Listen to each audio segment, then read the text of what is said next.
Sallu ala Muhammad. Sampai di berapa kita? Sampai suruh ya. Bismillahirrahmanirrahim. Assalamualaikum warahmatullahi wabarakatuh.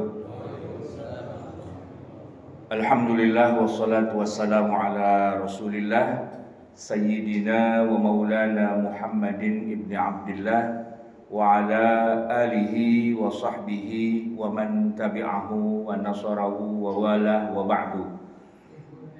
Hadratul mukarramin, para guru, para asatidzah, hadirin Bapak Ibu jamaah yang dirahmati Allah. Tidak terasa ini kita udah hari Minggu aja Pak ya. Kalau nggak salah waktu itu kita mulain puasa Sabtu ya. Sabtu ke Sabtu 8, 9 berarti ini kita nih. 9 mah kira-kira udah sepertiga perjalanannya. Perasaan baru kemarin kita mulain taraweh, mulain sahur, tiba-tiba udah sepertiga. Ntar Pak kalau udah tanggal 15 ke sono tuh udah nyerosot aja tuh bawaannya dikit lagi lebaran gitu ya. Nah alhamdulillah pagi hari ini kita masih suasana libur Sabtu Minggu sepi, jadinya saya kemarin berani Pak. Kalau hari biasa saya kagak berani, nggak bisa pulang saya kalau dari sini ke Pedurenan Kuningan rumah saya. Hari ini insya Allah sampai syuruk kita niatkan kita duduk di majelis ini sambil juga kita menuntut ilmu, sambil juga kita beriktikaf di masjidnya Allah. Dan semoga Ramadan kita ini bisa menjadi lebih baik lah dari Ramadan sebelumnya. Jamaah sekalian, ngomongin tentang Allah Subhanahu wa taala memilih Nabi Muhammad sallallahu alaihi wasallam sebagai nabi yang terakhir. Ini agak sedikit berbeda perlakuan Allah kepada Nabi Muhammad. Jadi pertama nih Pak ya, dari segi masa fatrah, masa kosong. Terakhir Allah utus Nabi itu kan Nabi Isa alaihi salam. Jaraknya sampai ke Nabi kita itu berapa tahun Pak? Kalau lahirnya Nabi Muhammad 571 ya Masehi. Tapi kan nggak langsung lahir langsung jadi Nabi. Ya jadi nabinya setelah usia 40. Nah, usia 40 diangkat jadi nabi, pertama kali dapat wahyu di Gua Hiro, itu angka tahunnya 610. Berarti jaraknya antara Nabi Muhammad ke Nabi Isa itu 600 tahun. Kosong Pak, itu yang disebut dengan istilah masa fatrah. Tidak ada nabi, tidak ada rasul di mana-mana. Itu yang pertama. Yang kedua, ternyata Allah tidak mengutus Nabi yang terakhir itu dari kalangan Bani Israel. Selama ini Bani Israel semua Pak. Nabi Isa itu Bani Israel. Temannya atau sepupunya lah, sepantaran sama dia itu bisanan Pak. Nabi Yahya itu Bani Israel. Bapaknya Nabi Yahya, Nabi Zakaria itu Bani Israel.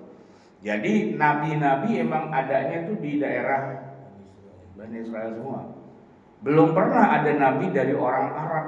Terakhir ada nabi di wilayah Mekah. Itu terakhir siapa Pak?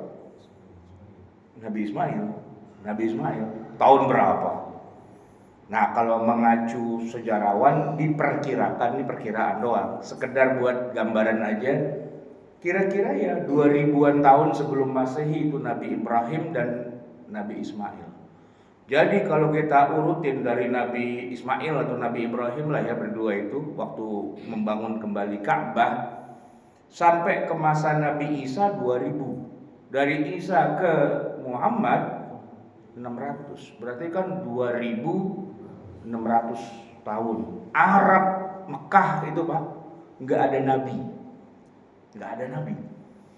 Jadi uniknya begini Pak, itu segala Abu Jahal, Abu Lahab dan yang lain-lain itu kalau ditanya siapa Tuhannya, dia jawab Allah.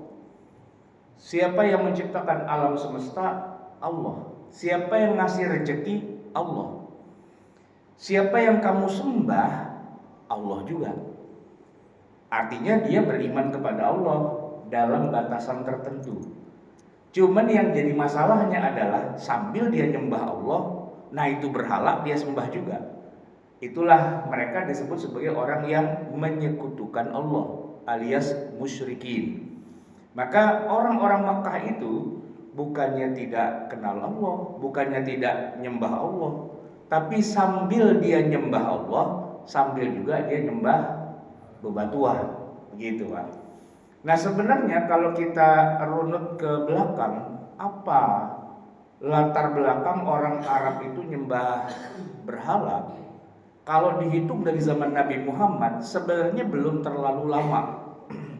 Maksud saya, bukan dari zaman Nabi Ismail mereka udah nyembah batu, enggak. Itu cuman sekitar 300-400 tahun aja sebelum datangnya Nabi Muhammad SAW. Ada orang dari Mekah nih, orang musyrikin Mekah yang datang berziarah ke negeri Yaman. Sebagian riwayat mengatakan Yaman, sebagian mengatakan negeri yang lain. Yang di sana tuh orang-orang Nasrani itu menyembah berhala. Nah lalu dia bawa pulanglah berhala. Untuk pertama kalinya di negeri Mekah itu yang disebut dengan yang paling gede itu Pak, kan ada Lata, Manat, Uzza, yang gede itu Hubal. Nah pertama kali itu ada berhala ya Hubal. Lama-lama beranak Pak, banyak tuh berhalanya sampai 360 gitu dalam riwayat disebutkan. Ka'bah di dalamnya penuh sama patung berhala. Pelataran Ka'bah juga begitu. Jadi dari segi akidah rusaknya adalah mereka selain menyembah Allah juga menyembah patung-patung berhala dan sebagainya. Nah yang kedua Pak, karena nggak pernah ada nabi dan rasul, mereka nggak punya konsep kenabian. Allah ada, tapi kalau Allah bikin syariat turun lewat wahyu kitab suci, mereka nggak paham. Begitu juga tentang konsep kayak nabi dan rasul, mereka nggak paham. Kalau malaikat mereka tahu, cuman dalam pandangan mereka malaikat itu adalah perempuan. Jadi kayak kita tuh bahasa Inggris Pak, malaikat bahasa Inggrisnya kan angel. Angel tuh gambarannya ya perempuan, ya anak-anaknya Allah. Nah gitu Pak. Jadi banat malaikat itu, nggak sesuai dengan deskripsi yang sesungguhnya. Jadi orang musyrikin Mekah tuh Pak, iman sama Allah tapi syirik. Malaikat nggak percaya, nabi nggak percaya, kitab suci nggak percaya, hari akhir nggak percaya. Nggak percaya Pak, kata orang-orang musyrikin Mekah, kalau orang udah mati dikubur jadi tanah, terus ente bilang dia bisa hidup lagi, gila loh, gitu. Ngarang loh, itu mitologi itu mitos, dongeng. Mana ada buktinya? Orang-orang tua kita yang sudah kita kubur tuh banyak. Nenek moyang kita, orang Arab kan nasabnya tuh kesebut semua tuh Pak ya. Satu pun belum ada yang hidup lagi. Nah, tapi kalau ente Muhammad bilang kita di semua ntar kalau udah mati jadi belatung, jadi tanah, bisa hidup lagi, majnun ente gila, gitu. Gitu Pak. Jadi mereka tidak beriman pada rukun iman yang 6, yang namanya hari akhir, surga, neraka, kiamat, kebangkitan, siratal mustaqim, mizan, mahsyar. Mereka nggak ada yang percaya. Ya sudah bertahun-tahun begitu Pak, dari keturunan nenek moyang mereka nggak ada yang percaya. Nah karena itulah ketika Nabi Muhammad SAW di tengah bangsa Arab, di tengah Mekah dari keturunan Quraisy, seharusnya Pak apapun yang dikatakan oleh Nabi Muhammad mereka terima. Sebab dia digelari jauh sebelum jadi Nabi, digelari Al-Amin, orang yang dipercaya. Dan ketika beliau sudah dapat wahyu ya, kan sempat juga dikumpulkan semua kabilah dari orang-orang musyrikin Mekah, ya kan? Terus dia bilang, wahai kaumku, kalau aku bilang di balik bukit-bukit Mekah ini itu ada pasukan besar yang ingin menghancurkan kita, apakah kalian percaya? Percaya? gitu. Kan pernah kejadian masalahnya Pak, di tahun Nabi lahir kan ada perang apa? Ashabul Fil, ya, pasukan bergajah mau nyerang Ka'bah. Waktu itu yang nyelamatin engkongnya tuh Pak, engkongnya Nabi Abdul Muthalib. Ya, Raja Abraha membawa pasukan pengen ngancurin Ka'bah. Jadi buat orang Mekah, kalau ada peristiwa Ka'bah mau dihancurin oleh pasukan yang besar di balik bukit sana, memang udah pernah kejadian. Dan kalau kali ini cucunya Abdul Muthalib bilang, seandainya saya bilang di balik bukit ini ada pasukan besar mau ngancurin Ka'bah, ente percaya nggak? Percaya. Artinya dalam hal kejujuran nggak ada masalah. Dia diberi gelar Al-Amin, orang yang jujur. Sampai Khadijah saja kesengsem, ya kan? Dari segi kejujurannya, dari segi rajin kerjanya, kerjasama, bikin bisnis bareng dan sebagainya, semua sepakat. Cuman ketika Nabi Muhammad mengatakan ketahuilah, nah saya adalah utusan Allah, saya adalah Nabi yang menerima wahyu, menerima kitab suci, mereka nggak mau. Pamannya Nabi sendiri, siapa itu namanya? Abu Lahab, ya kan? Yang langsung mengatakan tabban laka ya Muhammad alihadza jama'atana, celaka kamu wahai Muhammad, apakah hanya untuk ngomongin beginian kita ini semua dikumpulkan? Tidak bisa, nggak terima Pak Abu Lahab itu bahwa ada malaikat, ada nabi, ada kitab suci, ada hari akhir, nggak gitu Pak. Itu Pak reaksi orang-orang Mekah terhadap kenabian. Pak, seandainya Nabi Muhammad itu turunnya bukan di Mekah Pak, tapi di Palestina, di Bethlehem, disambut Pak. Karena semua kitab suci yang turun kepada mereka, Taurat, Injil, Zabur, dan Suhufi Musa, Suhufi Ibrahim, dan sebagainya sudah cerita tentang akan ada Nabi yang terakhir. Mereka nunggu kedatangannya itu. Cuman kok di Mahdi kagak nongol juga gitu. Malah kedengarannya di Mekah sana itu. Nah oleh karena itu Pak, yang unik adalah Nabi Muhammad lebih didukung oleh Bani Israel ketimbang oleh keluarganya sendiri. Kalau keluarganya angkat pedang Pak, digebukin Nabi Muhammad di Mekah itu, diusir, dibunuh, dan seterusnya. Dan yang dalam tanda petik Pak, secara tidak langsung yang nolongin Nabi Muhammad itu kan Bani Israel, alias orang-orang Yahudi. Makanya hijrahnya Nabi Pak bukan ke Taif. Taif mah sama aja sama Mekah, nyembah-nyembah berhala juga, sama gak percaya rukun iman yang 6 juga.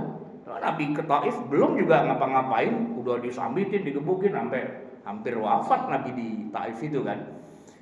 Jadi Nabi itu hijrahnya ke Madinah karena di Madinah itu banyak ahli kitab Yahudi. Mereka percaya pada Nabi Musa, mereka menjalankan syariat Nabi Musa, mereka masih jalankan Taurat. Dan orang-orang Yahudi di Madinah Pak, itu orang kaya. Mereka pengusaha, mereka konglomerat, mereka yang menguasai jalur-jalur ekonomi. Memang sih mereka Yahudi, tapi memang Yahudi begitu Pak dari dulu. Ya kalau cara di zaman sekarang Pak, ya kan ekonomi dunia juga yang megang ya Yahudi. Nah, Yahudilah yang kemudian berhasil mencuci otaknya orang-orang Arab Madinah.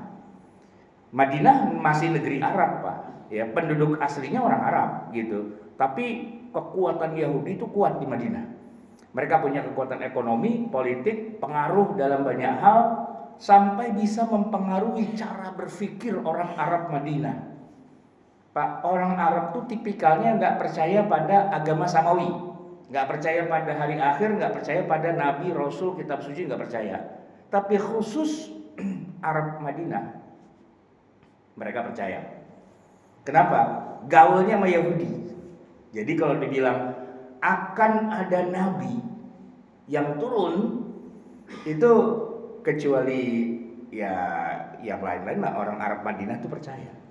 Makanya begitu mereka dengar informasi katanya nabinya ada di Mekah, diuber Pak ke Mekah.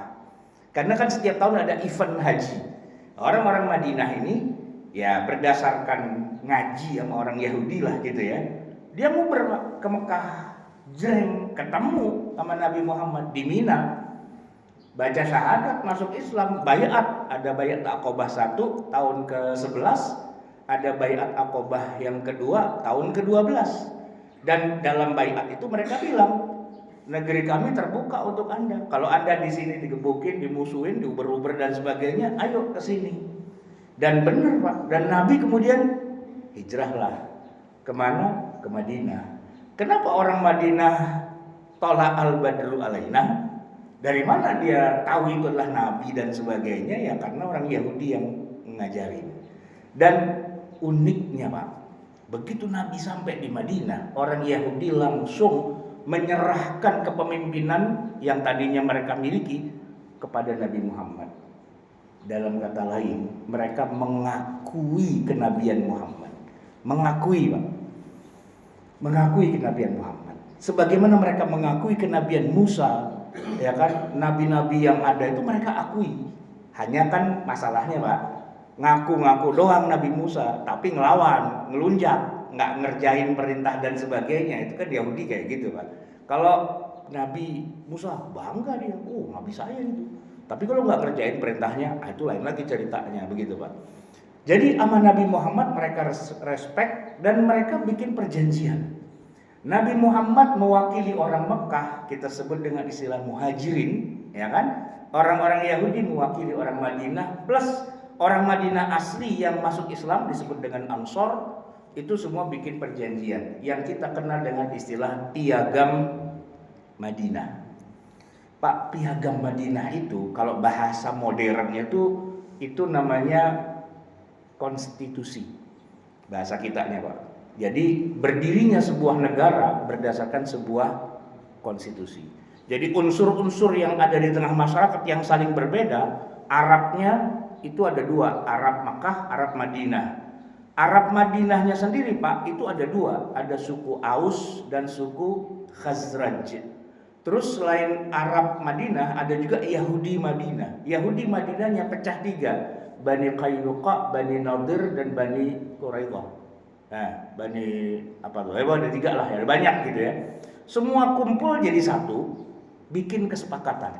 Kalau kita ini maksudnya kita semua nih diserang sama orang lain, kita saling bantu ya. Kalau ada Yahudi diserang sama Yahudi kan Yahudi pecah-pecah Pak. Ada Yahudi garis keras hardliner, ada Yahudi yang soft.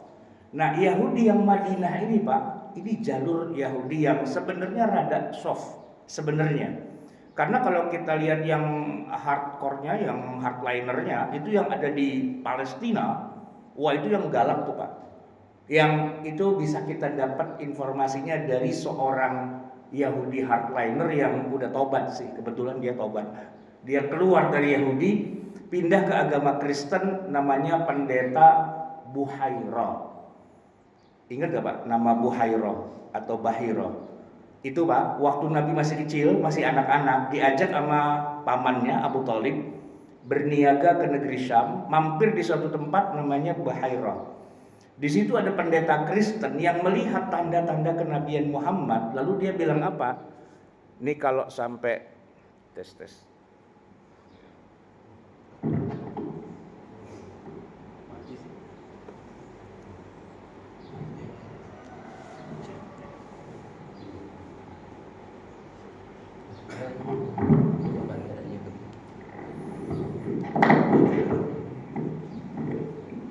Buhairah melihat tanda-tanda kenabian dari anak kecil ini, dia yakin ini nabi yang terakhir.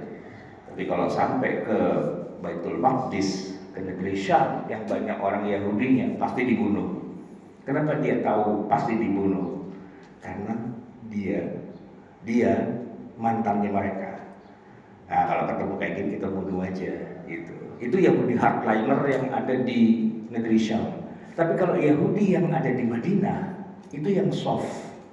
Kenapa mereka enggak di Baitul Maqdis? Kenapa mereka ada di perbatasan negeri Arab? Jadi Madinah itu Pak, ini Arab itu perbatasan ketemunya itu ya di Madinah itu. Orang kalau mau ke negeri Syam ya lewatin Madinah gitu. Sebolak-baliknya tuh lewat situ kan. Nah ini Yahudi udah jauh banget ke selatan. mendekati negeri Arab. Ngapain dia di Madinah?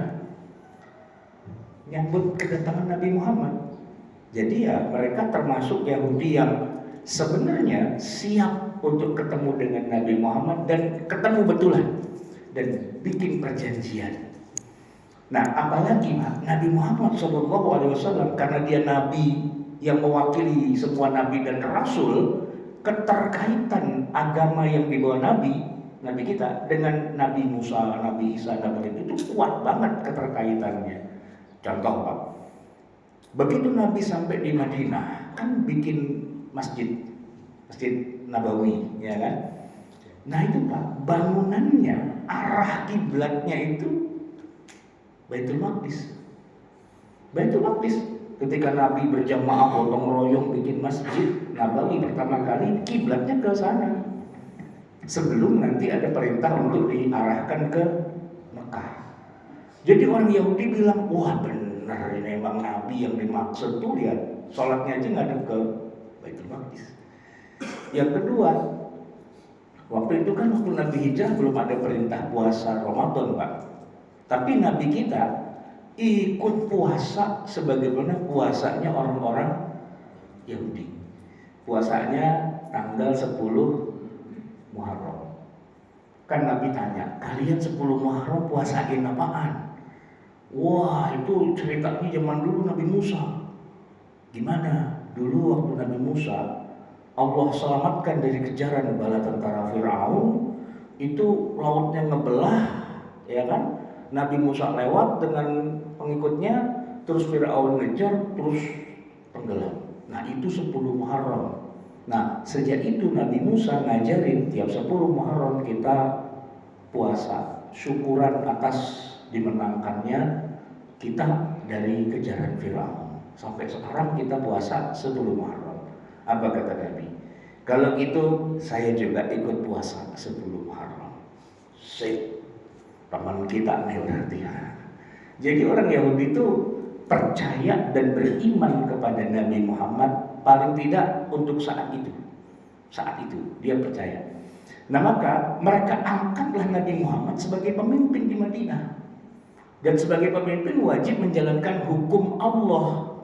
Waktu itu Pak, walaupun Nabi Muhammad sudah terima ayat Al-Quran, tapi Al-Quran yang turun pada Nabi selama 13 tahun sebelumnya semuanya masih ayat-ayat Makkiyah.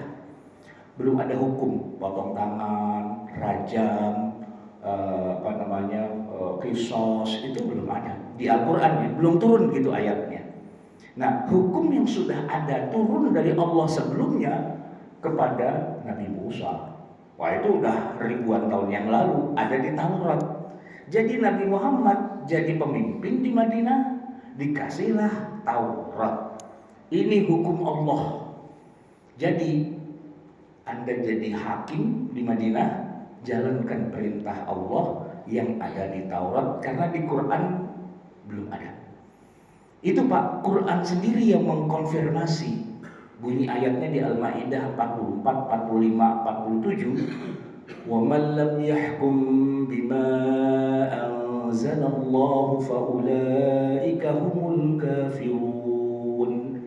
Siapa yang tidak menjalankan hukum, wa man lam yahkum bima anzalallah, dengan apa yang sudah Allah turunkan, mereka itu orang kafir. Nah, yang Allah turunkan bukan Quran saat itu, Pak. Maksudnya belum turun ayatnya. Tapi yang sudah turun adalah the Ten Commandment, 10 perintah Tuhan yang turun kepada Nabi Musa. Ada di dalam Taurat, dan Tauratnya dikasih kepada Nabi Muhammad. Masalahnya Taurat itu bahasa Ibrani, dan Nabi Muhammad orang Arab, dia nggak bisa baca itu Taurat, gitu. Bingung kan? Turun ayat Quran. Fas'alu ahla dzikri in kuntum la ta'lamun. Tanyalah kepada ahli Taurat kalau kamu nggak tahu. Jadi setiap Nabi sidang nih Pak, perkara gitu kan, ada masalah-masalah apa, sini ahli kitab Yahudi, ahli Taurat. Kalau ada kasus kayak gini, gimana Allah bilangnya di dalam Taurat kalian? Dibaca. Baca. Nah begitulah hukumnya ya, begitu hukumnya. Jadi Pak, Yahudi, Islam satu agama sebenarnya, sama-sama dari Allah. Dan Nabi Muhammad berhukum dengan Taurat. Memang perintahnya. Dulu Nabi Isa juga diperintahkan berhukum kepada Taurat, karena Taurat itu aslinya adalah dari Allah. Sebelum nanti dibongkar pasang, sebelum nanti dipalsukan dan sebagainya. Tapi itulah yang dipakai, gitu kan? Ya istilah kata, itulah bulan madunya Nabi Muhammad SAW dengan Bani Israel. Di satu sisi Nabi Muhammad diusir sama bangsanya sendiri, orang Arab, dari Mekah ke Madinah. Di sisi yang lain orang Madinah Yahudi merangkul. Cakep banget itu Pak. Yang itu yang dikatakan la nufarriqu baina ahadin minhum, ya kan? Jadi percaya kepada para nabi dan rasul itu kan kita sering ngomong begitu kan. Nu'minu billahi wa malaikatihi wa rusulihi, kan gitu. Nah itu kalau teknisnya di masa Nabi, artinya Nabi gabung dengan para nabi, umatnya yang masih ada tersisa di masa itu ya bersama Yahudi bareng. Nah kan pertanyaannya sekarang gini Pak, kenapa kemudian ceritanya berubah? Kenapa Yahudi berantem sama Nabi? Kenapa ada perang? Kenapa ada? Nah itu pertanyaan dasarnya. Gini Pak, orang-orang Yahudi ini memang sudah sejak ribuan tahun tahunya kalau yang namanya hukum Allah itu sekali turun ya udah begitu, nggak bisa berubah, tidak ada perubahan. La tabdila li kalimatillah. Kalau Allah sudah bilang potong tangan, potong. Kalau Allah sudah bilang rajam, rajam. Kalau Allah sudah bilang kisos, kisos. Makanya di Al-Quran diceritakan wa katabna alaihim fiha anna an-nafsa bin nafsi wal 'aina bil 'aini wal apalagi anfa bil anfi wal udhuna bil udhuni wal juruha qisas. Itu udah kaku begitu Pak. Taurat, ya kan? Nabi Musa Pak bermediasi, bermunajat 40 malam di atas Jabal Tursina. Sampai akhirnya Allah turunkan kepadanya Taurat tertulis di atas batu, tapi dalam huruf-huruf Ibrani, karena dia kan orang Ibrani. Turun bawa Taurat dari atas gunung sampai ke umatnya. Umatnya lagi nyembah berhala, lagi nyembah patung anak sapi. Ngamuk Pak Nabi Musa itu, dibanting Tauratnya itu, alwah wa alqal alwah, dibanting itu, marah dia, gitu kan. Tapi ya itu namanya Taurat, ketentuan dari Allah. Nah sementara Nabi kita Nabi Muhammad itu waktu di Mekah 13 tahun belum ada satupun ayat tentang hukum. Semua masih iman pada hari kiamat, ya, tentang akan terjadi kiamat, iman kepada Allah, pada malaikat, pada kitab gitu, atau akhlak lah gitu. Syariah itu belum terlalu dominan. Ada Pak ayat syariat, tapi malah kacau tuh ayatnya. Masih ada tuh kalau kita buka di dalam surat An-Nahl ayat surat 16 ayat 67, Allah berfirman, unik Pak. A'udzubillahi minasyaitonirrajim. Wa min thamaratin nakhili wal a'nabi tattakhiduna minhu sakaran wa rizqan hasana. Wa min thamaratin nakhil, dari buah-buah pohon kurma dan buah-buah pohon anggur kamu bisa mengolahnya. Mengolah Pak, difermentasi dan bisa tattakhiduna minhu sakaran, minuman yang memabukkan, wa rizqan hasana, dan sumber rezeki yang hasana, yang baik. Jadi itu ayat Pak Makkiyah emang, ya kan? Tidak bicara haramnya khamr, malah bilang lu olah aja jadi minuman yang memabukkan, itu sudah duit itu, bisnis khamr ayatnya. Cuman ayatnya udah nggak berlaku karena sudah dihajar dengan 3 ayat yang lain. Yang terakhir Al-Maidah 90-91, innamal khamru wal maisiru wal ansabu wal azlamu rijsun min amali syaitani fajtanibuhu. Tapi sebelumnya ketika di Mekah minum khamr masih boleh Pak. Jadi ayat-ayat hukum di Mekah itu belum turun, baru turunnya di Madinah. Cuman begitu Nabi sampai Madinah, ya ketemu ayat hukumnya dari Taurat dulu gitu. Nah, itulah yang nantinya jadi pangkal perselisihan antara Nabi karena beliau dapat update ayat-ayat terbaru yang madaniyah, yang isinya hukum-hukum terbaru yang mengoreksi apa yang ada di Taurat. Mansukh yang ada di Taurat itu, Pak. Bahkan bukan hanya menasakh yang di Taurat, menasakh Quran sendiri, Pak. Ayat-ayat yang pernah turun di Mekah yang tadi bilang khomer boleh buat bisnis dan sebagainya, itu pun dihapus juga. Cuma memang teknik penghapusan itu ada 3 macam. Ada yang teksnya dihapus dan hukumnya, ya. Ada juga yang teksnya masih ada, hukumnya doang yang dihapus. Nah, ada yang dibalik. Jadi hukumnya masih berlaku, teksnya yang hilang. Nah, ada 3 macam tuh kalau kita belajar ilmu usul fikih, itu ada 3 macam jenis teknis menasakh gitu ya. Nah, kalau yang khamr itu, Pak, ayatnya masih ada yang membolehkan khamr, hukumnya sudah nggak ada. Kalau yang dibalik, hukumnya masih ada tapi ayatnya udah nggak ada, tuh ayat rajam. Rajam di dalam Al-Quran, Pak, tidak ada perintah untuk merajam, tidak ada. Kalaupun ada, ini Umar yang ngomong, Umar bin Khattab, dulu Allah pernah turunkan ayat tentang rajam, tapi kemudian ayat itu dihapus teksnya, sedangkan isinya tetap kita wajib merajam orang yang berzina. Tapi sudah nggak ada di dalam mushaf kita, udah nggak ada, udah dihapus. Ada yang tahu apa ayat apa itu? Umar ingat, bunyi ayatnya adalah asy-syaykhu wasy-syaykhatu idza zanaya farjumuhumal battah. Asy-syaykhu laki-laki, wasyaykhatu perempuan, idza zanaya kalau berzina, farjumuhuma rajamlah mereka berdua. Itu ada ayat rajam, tapi dihapus, Pak, teksnya, nggak ada di Quran. Coba cari, nggak ketemu. Tapi gimana kalau orang berzina dirajam nggak? Iya, kalau zina muhsan dirajam. Kalau ghairu muhsan kan dicambuk 100 kali. Nah, itu yang zina ghairu muhsan dicambuk 100 kali itu masih ada ayatnya, ya. Az-zaniyatu waz-zani fajlidu kulla wahidin minhuma mi'ata jaldah. Ada tuh ayatnya sekarang. Nah, kalau yang ini nih, ya, yang hukum-hukum syariah itu, Pak. Jadi tadinya belum ada di Quran, lalu turunlah di Al-Quran, gitu ya, sedikit demi sedikit.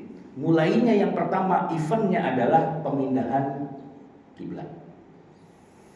Jadi ayatnya kan kita tahu, Pak. A'udzu billahi minasyaitonir rajim. Qad nara taqalluba wajhika fis sama' falanuwalliyannaka qiblatan tardaha fawalli wajhaka syatral masjidil haram. Ayat itu turun, Pak. Nabi pindahin kiblat dari arah Baitul Maqdis pindah ke sini. Karena itu 180 derajat. Dari tadinya menghadap ke utara, kalau dari Madinah ya, Mekah itu adanya di selatan. Pindah ke selatan. Yahudi, Pak, tantrum dia, ngamuk. Apa-apaan Muhammad pindah-pindah kiblat seenaknya?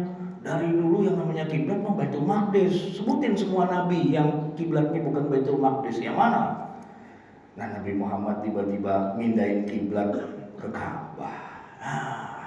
Kita udah mulai nggak percaya kalau dia nabi, ngarang aja dia itu, ngawur gitu, Pak. Padahal itu kan bukan ngarang, bukan ngawur, Allah yang nyuruh gitu kan.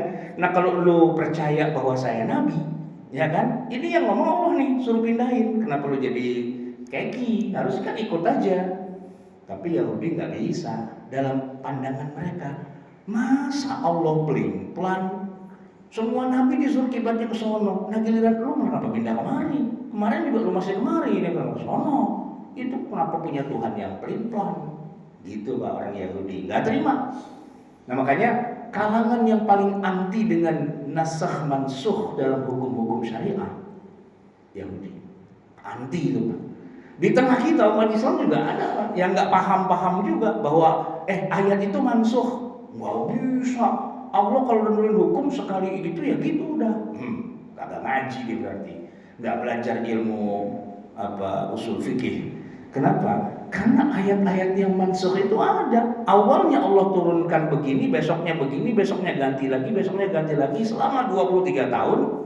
Nanti yang kita pakai yang paling akhir. Gitu, Pak. Nah, yang kedua, puasa Ramadan. Nih bikin gara-gara nih Pak, puasa Ramadan sama orang Yahudi. Kenapa?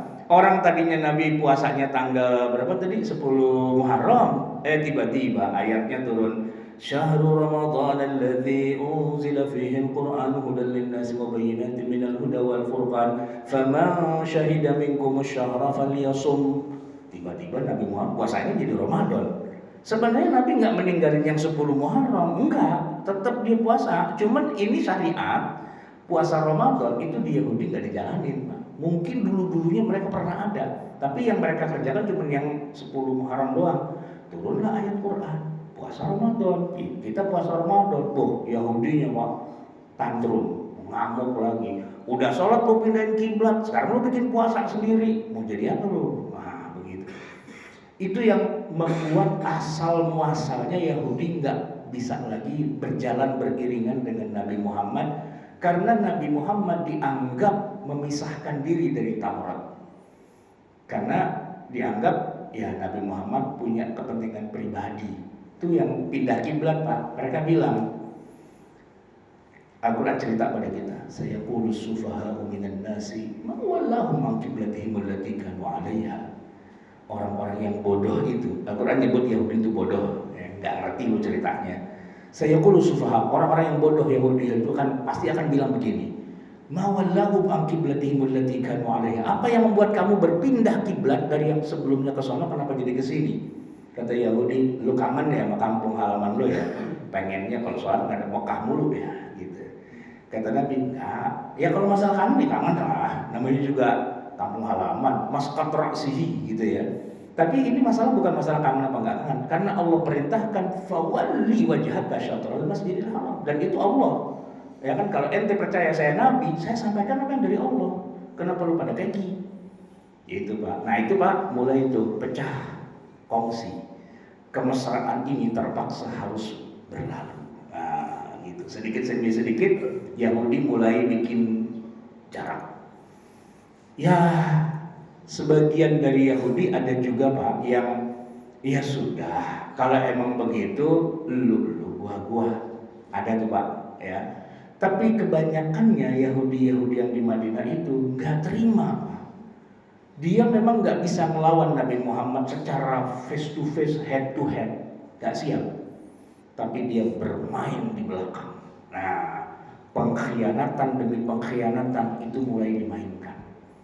Main mata dengan musuhnya asli Nabi Muhammad itu mulai dilancarkan Pak.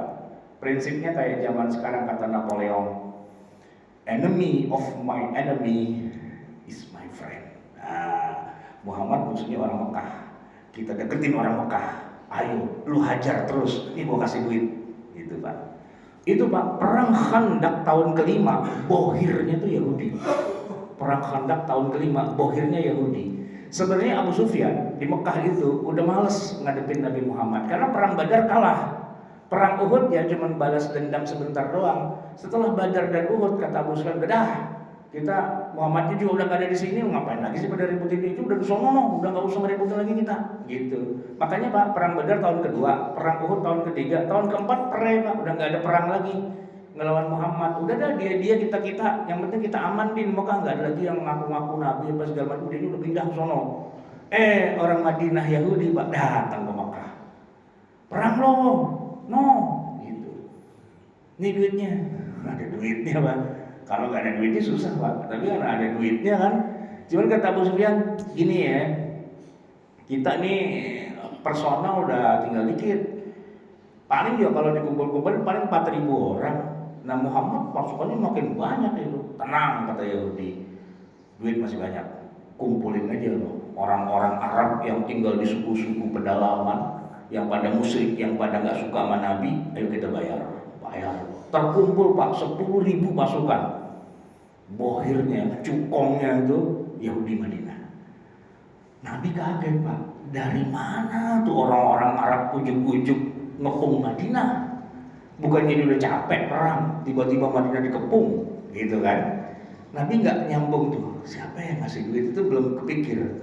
Cuman ya cerita singkatnya kan yang ngepung itu diusir lah sama Allah dengan angin badai, gurun pasir dan sebagainya, kocar-kacir lah ceritanya. Kan selesai itu Pak. Pengepungan berhenti gitu ya.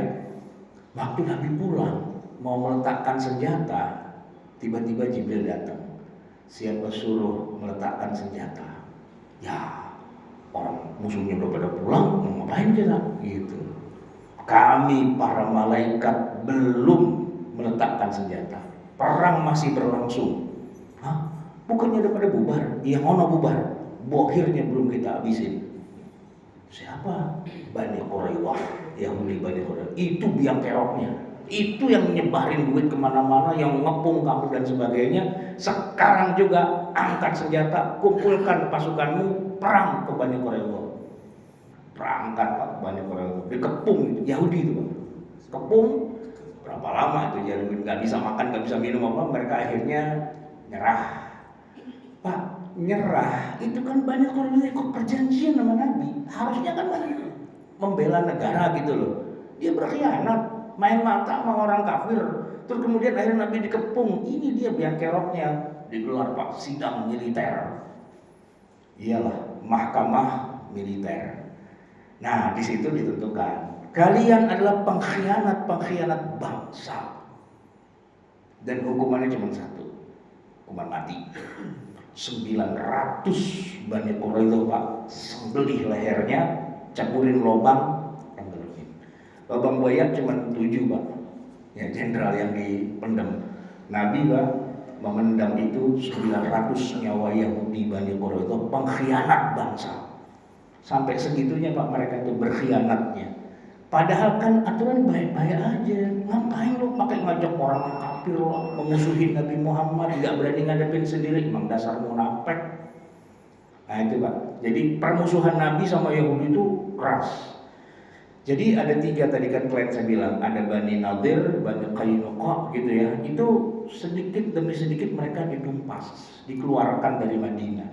Sebenarnya permusuhan Nabi dengan Yahudi itu bukan karena agama, bukan. Karena kalau agama sama sebenarnya, sama-sama beriman pada Allah, beriman pada malaikat, para nabi, rasul, kitab suci, hari akhir. Apa yang membuat mereka berbeda? Bahkan Yahudi pun nggak terlalu banyak menyembah berhala. Memang ada Yahudi itu disebutkan di Al-Quran mengatakan Uzair itu anaknya Allah, ada. Tapi itu tidak menjadi ciri khas seluruh Yahudi. Jadi kalau bicara tentang dasar-dasar keimanan, bahkan syariat, potong tangan, rajam, kisos, Nabi Muhammad ngejalanin hukum Yahudi, aman, gak ada masalah. Yang jadi masalah adalah politik kekuasaan. Jadi mereka adalah orang yang seharusnya loyal kepada Nabi Muhammad, tapi mereka menjadi pengkhianat dan dimusuhilah. Ya Nabi terancam nyawanya, dikepung 10.000 pasukan, wah itu mau pengkhianat bangsa banget gitu. Makanya kalau ditumpas, itu ditumpas bukan karena keyahudiannya, bukan karena darahnya adalah keturunan Bani Israel, enggak. Darahnya mulia Pak, dia keturunan para nabi dan rasul. Kalau orang sekarang Pak yang ngaku-ngaku keturunan nabi, kan keturunan Nabi Muhammad doang. Tapi Bani Israel, para nabi dan rasul itu adalah nenek moyang mereka. Nenek moyang mereka. Jadi kalau darah birunya, iya darah biru para nabi dan rasul. Dan Nabi Muhammad perang sama mereka bukan karena darahnya, bukan darah Yahudi lu, kafir lu, bukan itu, ya kan? Dalam masalah-masalah keimanan yang paling dasar, rukun imannya sama, syariatnya banyak yang sama. Walaupun ketika Quran turun dengan syariat yang terbaru, mereka nggak mau, itu kan masalahnya. Tapi pada dasarnya sebelum turun syariat yang terbaru di Quran, Nabi pun ikut Taurat dulu sebenarnya. Cuma mereka nggak mau ikutin yang turun pada Nabi. Nah, tapi memang yang jadi dasar permusuhan itu masalah politiknya. Nah, gini Pak. Sebenarnya kalau kita dalamin lagi Yahudi di Madinah, itu sebenarnya mereka pecah juga Pak. Makanya Nabi ketika memerangi mereka tuh nggak sekaligus bareng gitu, enggak. Karena yang berkhianat satu. Jadi per kasus itu Pak, itu dihadapi dengan pendekatan yang beda-beda. Ada yang cuma diusir doang, ada yang disembelih. Tapi ada juga yang Yahudi begini, Pak. Muhammad, sebenarnya kan kita sama nih ya. Cuman ya kalau ente tiap hari dapat wahyu baru lagi berbeda dengan yang udah selama ini kita amalkan, kita pisah nih Muhammad. Cuman kita nggak mau ribut. Izinkan kami tinggal di Madinah, tolong lindungi kami bayar jizyah deh. Ada tuh Pak Yahudi yang kayak gitu, Yahudi yang soft, ya kan? Kenapa dia minta perlindungan sama Nabi? Karena sikapnya dia itu Pak, nggak disetujui sama teman-teman Yahudi yang lain. Lu baik-baik sama Muhammad, gue gimbang juga lo, gitu Pak. Jadi mereka minta perlindungan sama Nabi. Nah yang kayak gini-gini Pak, ada di Madinah. Yang dalam ilmu fikih kita mengenal istilahnya adalah mereka itu kafir zimmi. Kafir zimmi. Kafir yang minta perlindungan sama Nabi.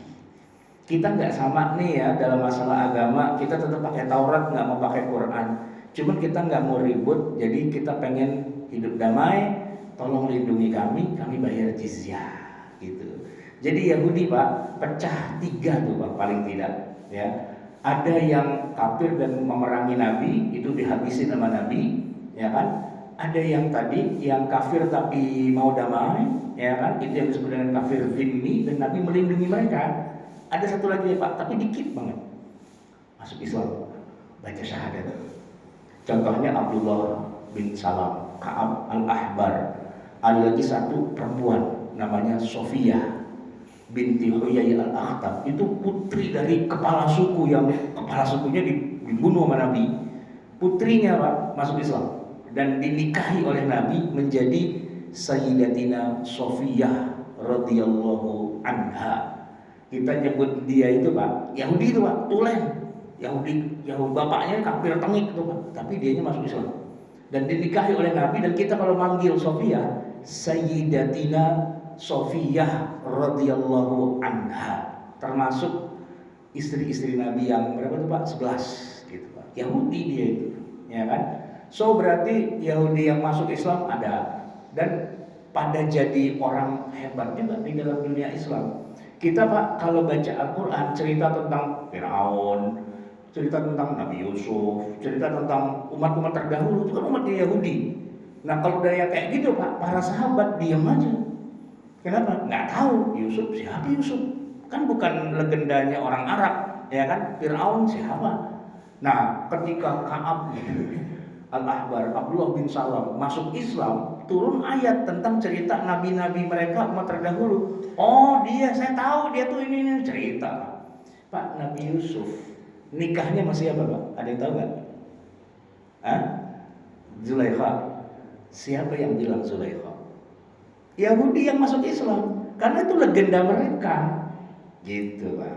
Nabi Musa kawin sama anaknya Nabi Syuaib, kan dua tuh anaknya perempuan, ya kan? Dinikahin satu, namanya siapa Pak? Sofuro, ya kan? Zapora, kalau pakai bahasa Hollywoodnya Zipora, gitu kan? Itu dari siapa kita tahunya? Ya dari orang-orang Yahudi yang masuk Islam, gitu. Jadi mereka tuh banyak memberikan penjelasan apa yang mereka ketahui, walaupun kadang-kadang penjelasannya juga rada absurd juga sih. Bukan dia bohong, tapi ya sumbernya yang bermasalah. Tapi dia cerita di agama kami dulu mereka tuh begini. Nabi Daud punya bini berapa tuh Pak? 1000 orang berapa? 100 gitu ya. Nabi Sulaiman punya bini 1000. Nah maka itu yang dimaksud dengan kisah-kisah Israiliyat, ya kan? Jadi Al-Quran cerita tentang umat terdahulu, lalu orang-orang Yahudi yang sudah pada masuk Islam, mereka orang baik, mereka bukan orang jahat, orang baik. Yang menambahkanlah ceritanya kalau di kami itu dulu begini. Makanya Nabi tidak bilang jangan percaya, nggak bilang gitu juga. Tapi juga nggak bilang percaya 100%, enggak juga. Silakan aja kalau itu mau ditambahin nanti validitasnya silakan dicek lagi, ya kan? Jadi jamaah sekalian yang dirahmati Allah, terakhir Nabi Muhammad SAW menghembuskan nafas itu pada bulan Rabiul Awal tahun ke-11, tanggalnya pas banget dengan maulidnya Nabi, 12 Rabiul Awal. Yang menarik Pak, ketika Nabi wafat, beliau masih punya utang sama Yahudi. Yahudi yang mana tuh Pak? Yahudi yang baik, Yahudi yang tinggal di Madinah, yang mereka dilindungi memang sama Nabi dan ekonomi jalan Pak dengan Yahudi itu. Nah, satu hal yang perlu menjadi catatan adalah Yahudi punya kekuatan ekonomi yang kuat. Sumber dana yang terbesarnya Yahudi, terus terang aja Pak, kurma. Itu di dekat Madinah itu ada wilayah perkebunan kurma yang sangat subur, namanya Khaybar. Waktu tahun ke-7 Nabi serbu itu Khaybar, Pak. Dikuasain ladang-ladang kurmanya itu. Tapi menariknya gini, yang punya ini Yahudinya nggak dibunuh, ladang kurmanya juga nggak dibakar, karena ini sumber ekonomi. Jadi akhirnya begini, setelah Yahudinya kalah dan kebun-kebun kurma dikuasai oleh Nabi, oleh kaum muslimin, bikin kerjasama. Itu tadinya kafir tuh, emang kafir sih dan nggak masuk Islam, jadi pihak yang kalah, cuman ada kerjasama. Dari situ kita mengenal akad namanya muzara'ah. Muzara'ah dari kata zara' itu kan tanaman. Jadi tanamannya, tanahnya punya kita kaum muslimin. Ya tadinya punya dia sih, cuma kita perang, kita kuasain, jadi punya kita kan. Tapi yang ngerjain petani kurmanya tetap Yahudi. Kenapa tetap Yahudi Pak? Karena kalau Nabi yang jadi petani kurmanya, besok panen bubar Pak. Kenapa? Ya Nabi tidak lahir sebagai petani kurma, bukan gitu. Jadi yang ngerti tentang gimana caranya berkebun kurma, ya orang Yahudi. Memang dari keturunan zaman dulunya memang mereka petani kurma dari dulu. Itu sumber duitnya dia Pak di situ. Nah, begitu Nabi sudah kuasai, Yahudi tetap kerja di kebun kurmanya yang dulu punya dia, sih sekarang punya kita nih gitu kan. Tapi dia diupah tetap di situ, ada bagi hasilnya. Sejak itu Pak, perlawanan Yahudi selesai. Kenapa? Sumber duitnya udah dikuasai sama Nabi. Mereka udah nggak bisa lagi membiayai biaya operasional untuk perang melawan Nabi. Udah dicekek, dipegang sumber dananya. Tapi kebun kurmanya tetap jalan.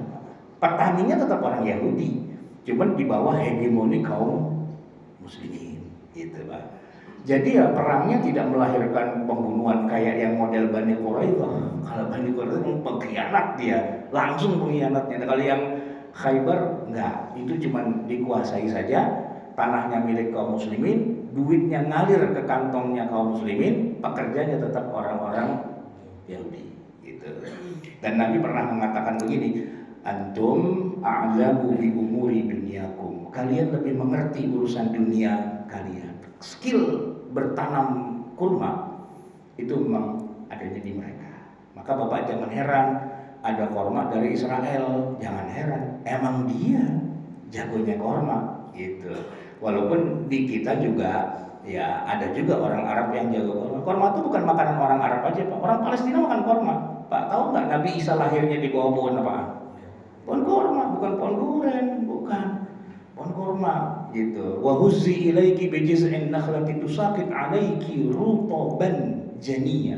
Rutab yang turun itu Pak. Itu Nabi Isa bukan lahir di Mekah, di Madinah, enggak. Ya di Palestina sana itu. Katanya sih dia orang dari Nazaret sehingga umatnya disebut dengan Nasoro begitu ya. Jamaah sekalian yang dirahmati Allah, jadi permusuhan Nabi dengan orang Yahudi sebenarnya lebih kepada politis. Kalau mereka mau istilahnya mentaati perjanjian, Nabi pun tetap berbaik dengan mereka. Mereka dijadikan orang-orang yang dilindungi oleh Nabi. Tapi kalau mereka jadi pengkhianat, mereka jadi bohir dan sebagainya, ya sesuai dengan apa mereka lakukan, ya begitulah reaksi Nabi Muhammad Sallallahu Alaihi Wasallam. Sementara kita belum ngomongin yang Nasrani Pak, tapi memang Nasrani itu bukannya tidak ada. Kebanyakan orang Nasrani di masa Rasulullah tidak pernah bikin story dengan Nabi Muhammad. Enggak. Al-Quran sendiri yang menyebutkan dalam surat Al-Ma'idah, wala tajidanna aqrabahum mawaddatan lil ladzina amanu alladzina qalu inna nasara. Mereka sangat dekat mawaddahnya, kecintaannya kepada kaum muslimin Dan kaum muslimin Pak di masa Nabi emang dekat sama orang Nasrani. Saya kasih cerita sedikit Pak. Bapak tahu surat ke-30 namanya surat apa? Ar-Rum. Bangsa Romawi, Kristen Pak mereka itu. Dan waktu itu musuh bebuyutannya itu Persia. Orang-orang penyembah api, Zoroaster alias Majusi. Perang itu Pak antara Persia dengan Romawi. Ketika Romawi kalah, kaum muslimin ikut sedih Pak. Ya kalah gitu. Padahal itu Kristen Pak. Dan ketika Romawi menang mengalahkan Persia, wa yauma idzin yafrahul mu'minun. Pada saat Romawi bisa mengalahkan Persia, orang-orang mukmin itu bergembira. Padahal Kristen Pak. Nah, jadi memang pada masa itu kedekatan hubungan baik antara Nabi Muhammad dengan para pemeluk Kristen itu sangat dekat. Nabi mengirim para sahabat hijrah ke Habasyah. Rajanya Kristen An-Najasyi dibelain. Nabi kirim surat kepada Kaisar Heraklius, ajak masuk Islam. Kalau masuk Islam cakep dah, tapi kalau enggak ya nggak apa-apa, kita nggak usah perang. Heraklius bilang, saya hormat pada Anda. Ya kalau Anda datang ke sini, saya akan cium kaki Anda. Tapi saya mohon maaf nggak bisa masuk Islam, kan tidak ada paksaan dalam agama. Tapi ini saya kirimin hadiah kepada Nabi Muhammad.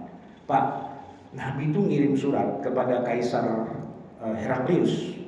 Itu dibawa oleh seorang sahabat bernama Hatib bin Abi Balta'ah. Dibacakan, min Muhammadin Rasulillah ila Hirakl azimir Rum, salamun ala man ittaba'al huda, aslim taslam yutikallahu ajraka marratain, fa in abaita fa innama 'alaika itsmul arisiyin. Nah, kata raja, saya percaya dia nabi. Karena raja itu sempat ngobrol panjang lebar sama Abu Sufyan, ditanyain dari A sampai Z. Kata raja, iya emang dia nabi sih. Cuman mohon maaf, saya udah punya nabi sendiri, Nabi Isa. Saya nggak ikut sama dia, saya ikut sama Nabi Isa aja, gitu kan. Dan Islam kan la ikraha fiddin, aman. Cuman kata raja, Hatib, ente mau balik ke Madinah kapan? Besok raja, gitu. Ya udah, sebelum ente pulang, mampir dulu kemari. Saya mau kasih titip oleh-oleh katanya. Apaan gitu, wajib apaan lah gitu dari Romawi gitu kan.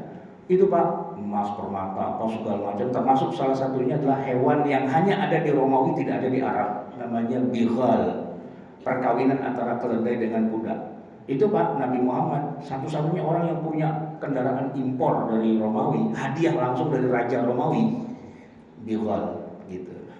Sama juga Nabi kirim surat kepada Raja Mesir yang namanya Muqawqis, ya kan? Dia juga kirim hadiah.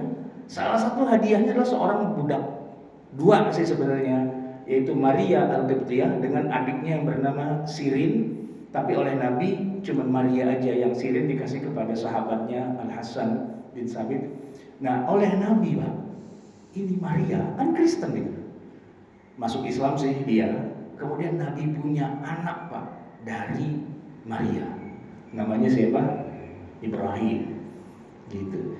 Jadi Nabi berpesan, nanti kalau kalian dakwah sampai ke negeri Mesir, berbaik-baiklah dengan orang Mesir.